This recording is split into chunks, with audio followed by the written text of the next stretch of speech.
On July 16th, 2020, rapper Logic announced that he's officially retiring from rap and will be releasing his final album, No Pressure, the following week, July 24th.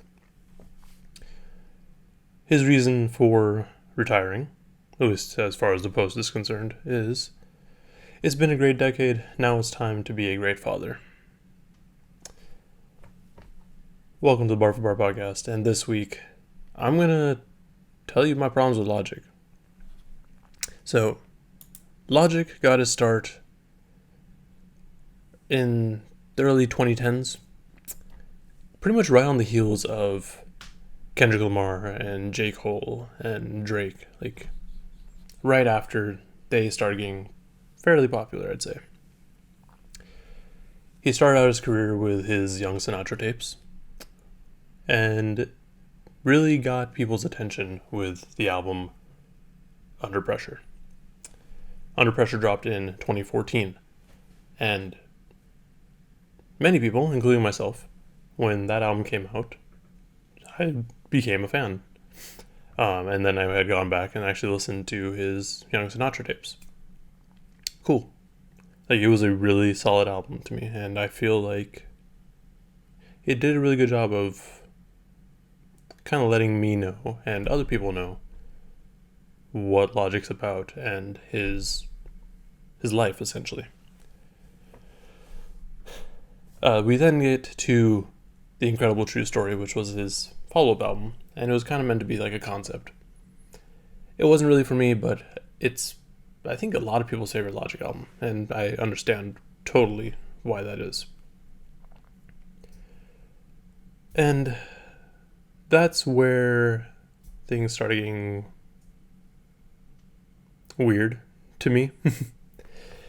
So after The Incredible True Story, he took 2 years off and came back with the album Everybody. Now, I was pretty excited for this album to come out because that was still when I was like, okay, Logic's cool, like I'll still give him a listen. Like, hopefully he returns to Under Pressure and his mixtape days. Cool. That was not the case.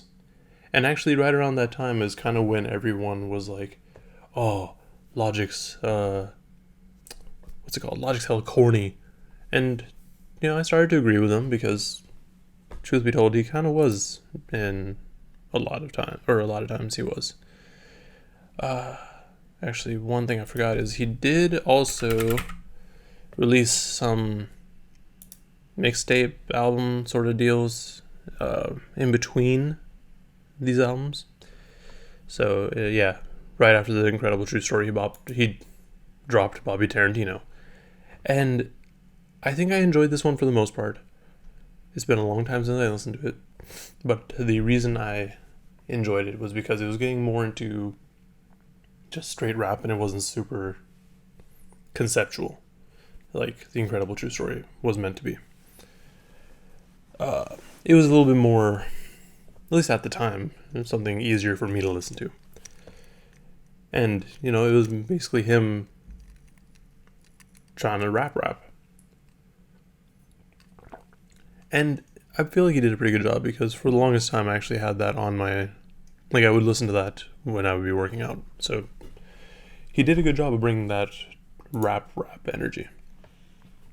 Now, when he dropped Everybody, I don't remember if he said anything that made people think, oh, he's hella corny, or if it was just like they started looking into his lyrics. But actually, let's see, because when he dropped Everybody, he dropped the track Everybody, which I wasn't really a big fan of, and then he dropped the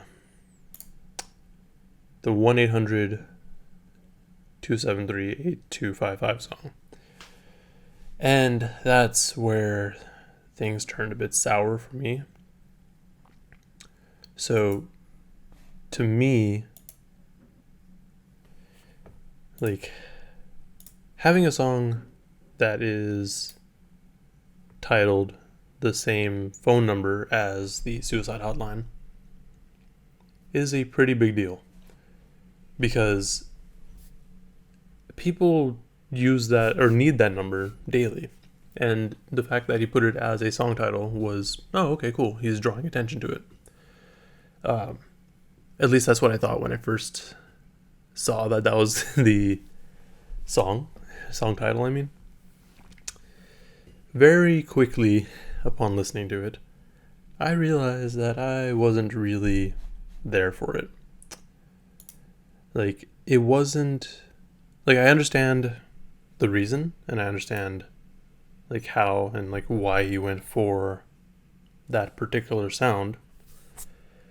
However, in my opinion, which is not everyone else's, I feel that he basically made light of suicide and mental health. And not even light in the sense where, like, you're joking, because I understand that too. Like, I love to joke about just random issues that I'm dealing with, because that's just my coping mechanism. But with Logic, he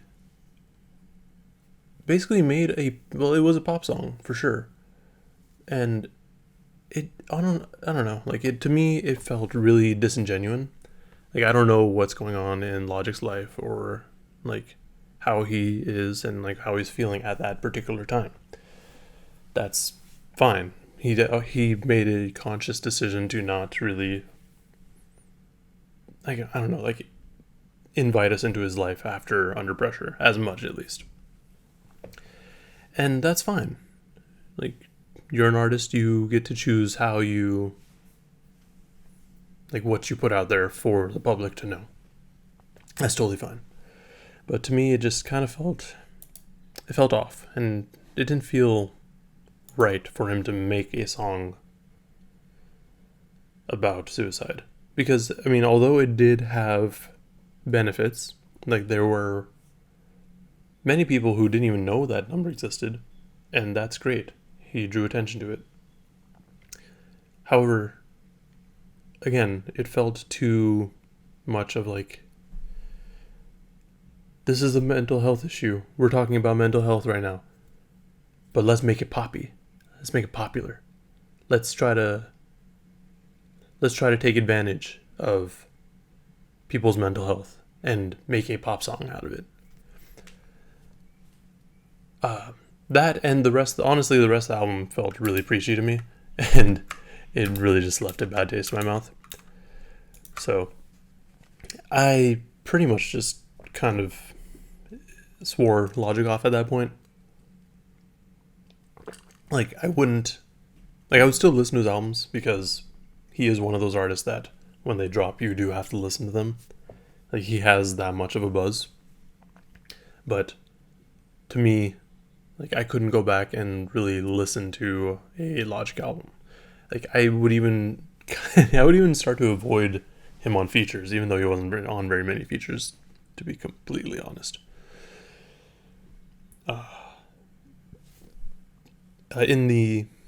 Just after Everybody, he dropped the second Bobby Tarantino tape, which I don't remember if I enjoyed or not. Let me see. Because I don't remember. I did not like this one. I remember that. Mostly because this kind of continued the corniness and preachiness from Everybody. Just looking at the track list again, the track with Wiz Khalifa, Indica Badu, it's like, oh my God, Logic, we get it. You smoke weed. Like, I don't care. Like, there are so many weed songs you could have gone with, and you chose to make it sound as preachy as possible. And, like, it's the corniest weed song I've ever heard. Like, oh my God. Like, just looking at the track list makes me upset now. But that didn't stop him and his fans. Like, he was still very popular at that time. Later on that year, after Bobby Tarantino 2, he dropped the fourth and I guess at this point final Young Sinatra mixtape. Or I guess this was labeled more as an album than a mixtape because it got an official release and all that. Young Sinatra 4, it was good, in my opinion. It was like a return to his Under Pressure and mixtape and Bobby Tarantino 1 days, where he was just straight rapping on a lot of it, not all of it.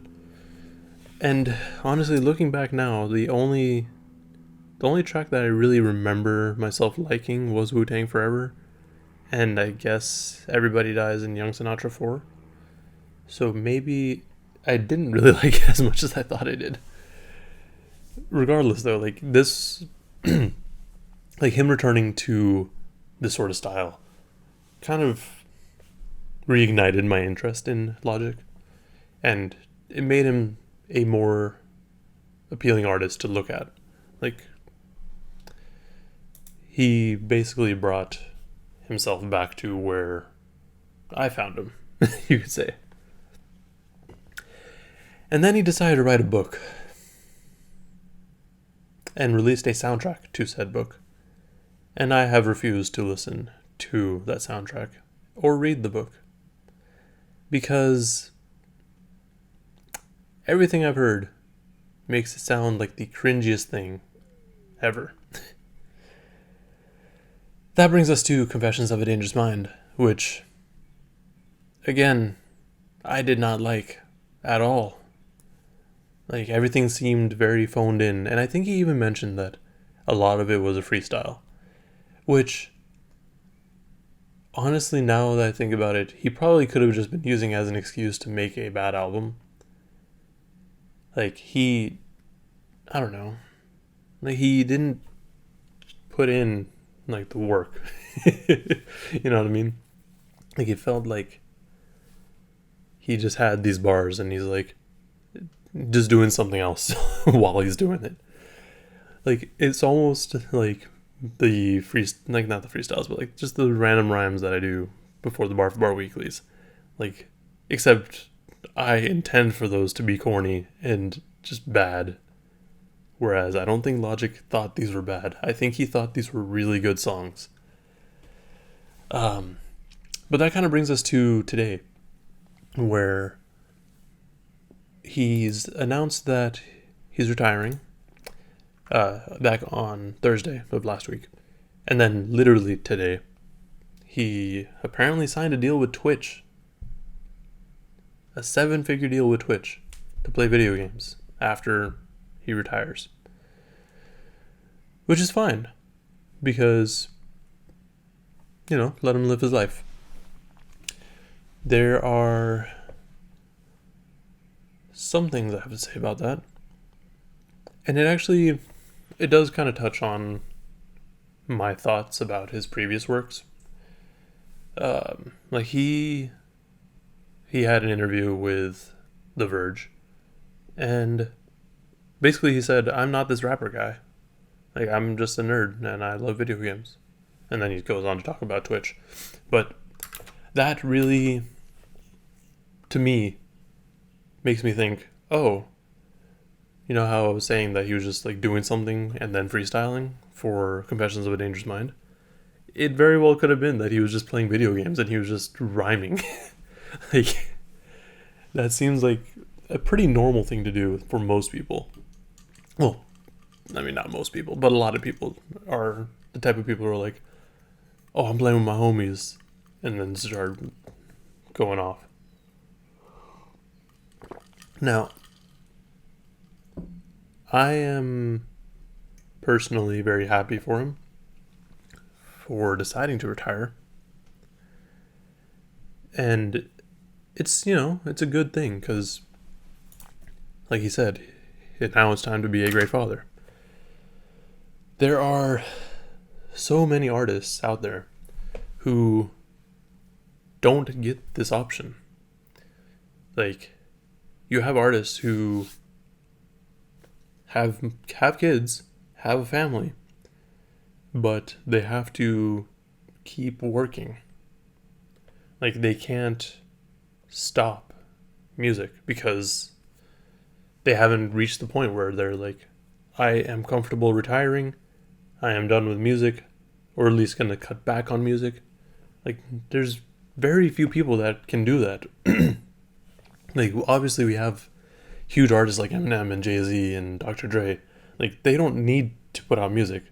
Like, they will be totally fine on just like royalties and streams. Like, they're gonna do fine, and they've made more than enough money. But like, if you look at pretty much any newer artist, like for example, Conway, I think it was Conway, on it was a feature. I forgot what song it is now, but I did a review on it. But he was featured on a song. I think it might have been Freddie Gibbs' album. But basically, he was saying, "Yo, it sucks. Like, I have to live this double life. Like, I can't be with my family because I gotta rap, and I gotta rap so I can feed my family." Like, it's a real struggle for most people, I'd say. And I don't know, I'm proud of him for being able to like be in a position where he's like, yeah, I can retire from music, at least. Because I mean, being an artist does come with some drawbacks, like especially if you have a family. Like, you can't be with them all the time because you have to go on tour. Because going on tour is your biggest source of income. And then I guess he's lucky in the sense that he's a big enough gamer and has a big enough audience that will actually watch him on Twitch. So that's probably why Twitch was like, oh yeah, we'll give you 7 figures.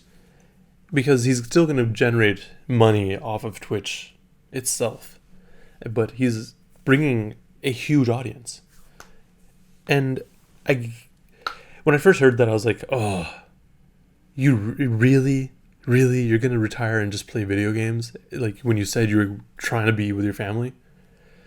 But I guess, I don't know, there's no guarantee that he's going to be like most streamers and stream like damn near all day. Like, he probably could stream a couple hours a day and be still, just with his family the rest of the day. Because, I mean, for example, like Murs, he streams damn near every day for like an hour or a few hours, sorry. But he still has a whole ass family. Like, he has like 2 or 3 kids and like not a newborn, but like a toddler that, that takes a lot of work. So he's still able to stream. Although that's not really a source of income for him, it's more of like a way for him to connect with fans. It's still, something that he does with the intention of like, this is for my fans. Moving back to Logic though. Yeah, like I said, I'm really happy for him that he's in the position where he feels comfortable enough to be like, yeah, no, I'm done with this rap life. Let me play my video games and be with my family. Like, honestly, like, good for him. I still don't care for his music, and I'm going to 100% tear apart his album No Pressure. But, good for him. Yeah, I mean, I guess I don't have as many problems with Logic as I thought I did. I think it's just more that I'm a hater. Actually, one thing that I didn't bring up was him and his like management team is kind of shady. At least from third-party stories that I've heard. The biggest one being from Joyner Lucas, who is also the biggest cornball in rap now. After his first album also. Wow, it's like they're the same biracial person. That's actually another thing that I need to talk about. But anyways, because Joyner Lucas's album was his phone number. I forgot what it's called. It's like 508 something. But Joyner Lucas said that Logic only wrote the 1-800 song after hearing the track I'm Sorry, which again is another song about suicide. And then also learning that the title of Joyner's album was going to be a phone number. I don't know how true that is, and I think Joyner's over it at this point. Actually, yeah, because they've worked together. But it's still something that it's like, if that's true, that's kind of messed up. The other thing, it wasn't really explicit, but it was on an IDK song. But basically, it kind of started off with him saying, Logic's manager told me not to say this, but I did it anyway, on Trigger Happy. I don't know how true that was, but I wouldn't put it past him. Because, honestly, I respect IDK a lot more than Logic. So if IDK has something to say, I think I'm going to believe him more than Logic. I don't know if that's like a real beef or not though, because I think they supposedly worked together on the track 495, which has one of my favorite choruses ever. But it doesn't sound like it's a Logic thing at that point. It's more of like a Logic management thing. Anyways, the other thing that I started talking about was the fact that he feels the need to basically bring up the fact that he's biracial on damn near every song.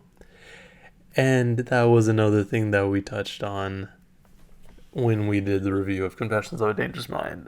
Because he took the biracial thing and he's like, what if I was bisexual, basically? And it's like, okay, Logic, those are two different things. Like, okay. I understand the difficulties of being bisexual, of being biracial. I understand the issues of being bisexual too, but that's not what I'm talking about. But when you're biracial, it's hard to feel like you really fit in a particular community. Like, because when you look at Logic, he looks like a white man. And, he would probably feel that most people, or like the white community, would be most open to him. Until they, I guess, realize that he is also half black. And then the black community probably wouldn't accept him right away either, because his appearance is he's a white man. I get that. Like, it's a real struggle. But I don't know. To me, if you have an entire discography of songs like that seems like something, I don't know. To me, like, that's the biggest thing that we know about Logic. Like, outside of what he said on Under Pressure, like, that is the biggest, like, piece of knowledge that we know of Logic. That he is biracial and he is struggling with it. Why we can't get more information about him, I don't know. And I think that was really the biggest issue. It's like, he clearly has the ability to tell us about himself, like we got on Under Pressure. But he just keeps telling us that he's biracial and nothing more. So it's just like, all right, man, like, I'm cool with a couple songs like this, but when you mention it on so many songs, like, even if it's not a song specifically about it, like, oh my god, dude, stop. Like, it's exhausting.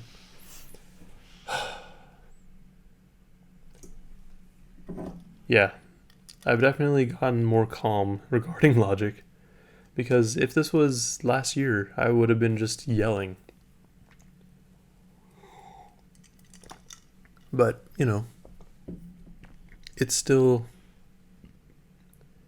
I don't know, like, I am looking forward to his upcoming album, and I have high hopes for it. And I hope it is a return to form that we haven't seen in the last 6 years. Who knows, though? I mean, we'll find out soon. He's going to be streaming some of his songs on Twitch. I don't know if he meant to do the whole album tomorrow on the 21st. But, I hope it's a good album because I want to have my final rap memory of Logic to be a good one. And that's another thing. People never actually retire from rap. That's just... The only one that's really stuck to I'm retired is Joe Budden, and that's because he has a podcast. He has something else to do. He has another creative outlet. But yeah, no, I really want this album to be good. So I guess we'll see by the end of the week. Obviously, a review will be coming about on that. It might actually drop sooner than normal because I just want to tear it apart. It just sounds like it'd be really fun to do. I think that about wraps up my thoughts. But yeah, in conclusion, Logic's retiring, and I wish the best for him. I want him to, enjoy family life. I want him to be there for his kid. And I just really hope that this album is good. I'm sure we're going to hear more features from him, and maybe an album eventually. Because, like I said, no one ever really retires from rap.